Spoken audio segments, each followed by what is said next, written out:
Hi friends, welcome to my channel Snigdha వంటలు. ఈరోజు recipe వచ్చేసి ఆంధ్ర స్టైల్లో టొమాటో బజ్జీ అండి. ఈ వర్షాలు మొదలయ్యాయి కదా, వేడివేడిగా ఏదైనా తినాలనిపిస్తుంది. అలాంటప్పుడు ఇలా ఒకసారి టొమాటో బజ్జీ చేసేయండి, చాలా టేస్టీగా ఉంటుందండి. పిల్లలకైతే భలే నచ్చేస్తుంది. స్కూల్ కూడా స్టార్ట్ అయింది కదా, వాళ్ళకి ఈవినింగ్ స్నాక్లా ఇలా ఒకసారి టొమాటో బజ్జీ చేసేయండి. దీనికోసం అయితే నేను 6 టొమాటో తీసుకున్నానండి. బాగా వాష్ చేసి వాటర్ లేకుండా తుడిసి పక్కకు పెట్టేసుకోండి. ఇప్పుడు 2 కప్పుల వరకు శనగపిండిని అయితే తీసుకుంటున్నాను. ఇందులోనే 1/2 టీ స్పూన్ వరకు కారాన్ని, అలాగే 1/2 టీ స్పూన్ వరకు సాల్ట్ని అయితే వేసేసుకోవాలి. ఇప్పుడు 1/2 టీ స్పూన్ వరకు బేకింగ్ సోడాని, అలాగే కొంచెం వాముని నల్లగొట్టి వేసేసుకోండి. ఇలా వాము వేసేసుకున్న తర్వాత మొత్తం ఒకసారి కలిపేసుకోవాలి. ఇప్పుడు ఇందులోనే వాటర్ని అయితే వేసేసుకోండి. ఇలా వాటర్ని వేసేసుకుంటూ మొత్తం ఒకసారి కలిపేసుకోండి. మనకి పిండి కన్సిస్టెన్సీ అనేది కొంచెం చిక్కగా ఉండాలండి, మరీ లూజ్గా ఉండకూడదు. ఇలా చిక్కగా కలిపైతే పక్కకు పెట్టేసుకోండి. ఇప్పుడు మనం ముందుగా వాష్ చేసి పెట్టుకున్న టొమాటోల్ని ఈ పిండిలోకి వేసేసుకోండి. చూడండి, పిండి కన్సిస్టెన్సీ అనేది ఇలా థిక్గా ఉండాలి. ఇప్పుడు నేనైతే ఇలా స్పూన్తో అయితే బజ్జీని వేసేసుకుంటున్నాను. చేయితో వేయడం కన్నా ఇలా స్పూన్తో వేస్తే పిండి ఈవెన్గా వస్తుందని ఇలా స్పూన్తో అయితే వేసేసుకుంటున్నానండి. ఇప్పుడు ప్యాన్ పెట్టేసుకొని డీప్ ఫ్రైకి సరిపడా ఆయిల్ని అయితే వేసేసుకోవాలి. ఇలా ఆయిల్ హీట్ అయిన తర్వాత నేనైతే వేసేసుకుంటున్నాను. ఒకసారి స్పూన్తో వేసానండి, మళ్ళీ చేయితో వేసాను. చేయితో సరిగ్గా రాలేదని మళ్ళీ స్పూన్తో వేసాను. ఇలా రెండు వైపులా బజ్జీలను అయితే మంచిగా ఫ్రై చేసేసుకోవాలి. ఇలాగే మిగతా బజ్జీలను కూడా వేసేసుకోవాలండి. ఇలా మనం పిండిలో అటు ఇటు తిప్పుతూ ఉంటే పిండి అనేది కొంచెం టొమాటోకు బాగా పట్టుతుంది. తర్వాతకి మనమైతే ఆయిల్లోకి వేసేసుకోవాలి. ఇలా నేనైతే స్పూన్తో ఆయిల్లోకి వేసేసుకున్నాను.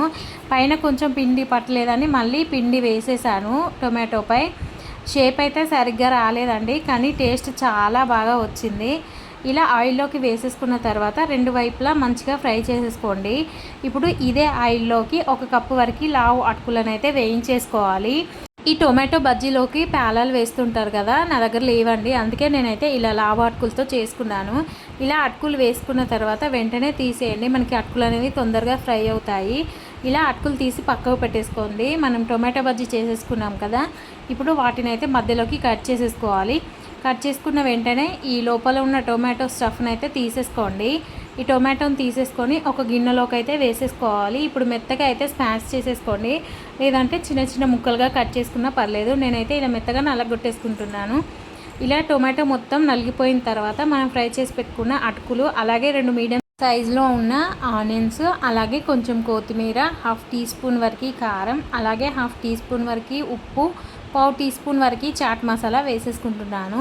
ఇప్పుడు ఇందులోనే 1/2 నిమ్మరసం కూడా వేసేసుకోవాలి. ఇలా నిమ్మరసం వేసేసుకున్న తర్వాత మొత్తం ఒకసారి కలిపేసుకోండి. మనకి ఈ లావు అటుకులు అనేది క్రిస్పీగానే ఉంటాయండి, మనం టొమాటోలో వేసినా కూడా మెత్తపడవు.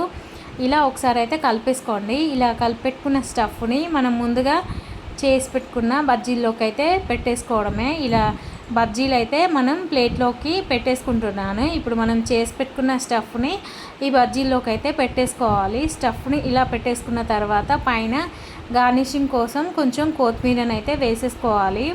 చూడండి, చూడడానికి చాలా బాగుంది కదా, టేస్ట్ కూడా చాలా బాగుందండి. తప్పకుండా ట్రై చేయండి, పిల్లలకైతే భలే నచ్చేస్తుంది. అలా వాన పడుతుంటే ఇలా వేడివేడి బజ్జీలు చేసి పెట్టండి, ఎన్ని తింటారో అసలు లెక్కే ఉండదండి, అంత టేస్టీగా ఉంటాయి. ఈ వీడియో నచ్చితే లైక్ చేయండి, షేర్ చేయండి, అలాగే నా ఛానల్ని సబ్స్క్రైబ్ చేయండి. Thank you for watching Snigdha వంటలు.